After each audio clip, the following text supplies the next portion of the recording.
৯৫% মুসলমানের দেশে কোরআন কারীমের চর্চা দিন দিন বেড়েই চলছে।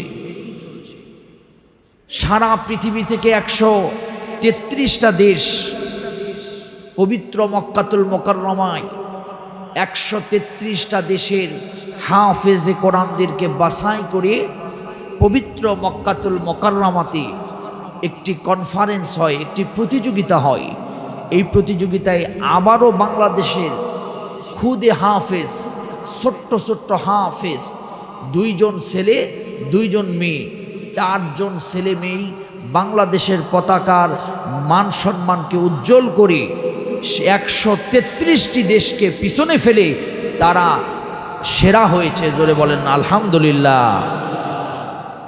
এটা আমাদের গর্বের বিষয়। কয়েকদিন আগে আমাদের মাননীয় প্রধানমন্ত্রী ক্রিকেট ম্যাচ হয়ে গেল, ম্যাচে ভালো করার কারণে তাদেরকে ভিডিও কলে বাহবা দিয়েছে, কিন্তু এখন পর্যন্ত এই হাফেজে কোরআনদেরকে এরকম কোনো বাহবা দেওয়া হয় নাই। তারা দুনিয়াতেও সম্মানিত, আখিরাতেও সম্মানিত। আমাদের উচিত আমাদের দেশের এই হাফেজে কোরআন এই সোনার ছেলেদেরকে মূল্যায়ন করা এবং এদেরকে পুরস্কৃত করে আগামী দিন হাফেজে কোরআনদেরকে এরকম প্রতিযোগিতায় অংশগ্রহণ করার জন্য উদ্বুদ্ধ করা।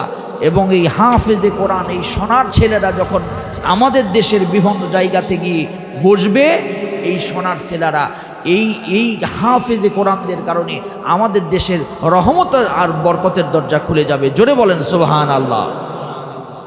এই জন্য হাফিজদেরকে মূল্যায়ন করতে হবে। এই হাফিজে কোরআনদেরকে মূল্যায়ন করেছেন কে? আল্লাহ পাক মূল্যায়ন করেছেন। কিয়ামতের ময়দানে হাফিজে কোরআনদেরকে আল্লাহ পাক সম্মানিত করবেন। আল্লাহ বলবেন, তুমি তেলাওয়াত করে তুমি তোমার মাকাম অনুযায়ী আল্লাহর জান্নাতে চলে যাও। একজন হাফিজে কোরআন ১০ জনকে বিনা জাহান্নামে যাবে এরকম ১০ জন মানুষকে সুপারিশ করে আল্লাহ পাকের জান্নাতে নিয়ে যাবে। তাহলে যাদের আখিরাতের মর্যাদা আছে তাদেরকে দুনিয়াতে মর্যাদাবান করে এই সোনার ছেলেদেরকে উৎসাহিত প্রদান করে আগামী দিন যদি এই সামনে নিয়ে আসা হয়, ইনশাল্লাহ আমার দেশ হবে একটা দুর্নীতিমুক্ত এবং সুন্দর সমাজ গড়তে এই হাফেজে কোরআনরা ভূমিকা রাখবে ইনশাআল্লাহ।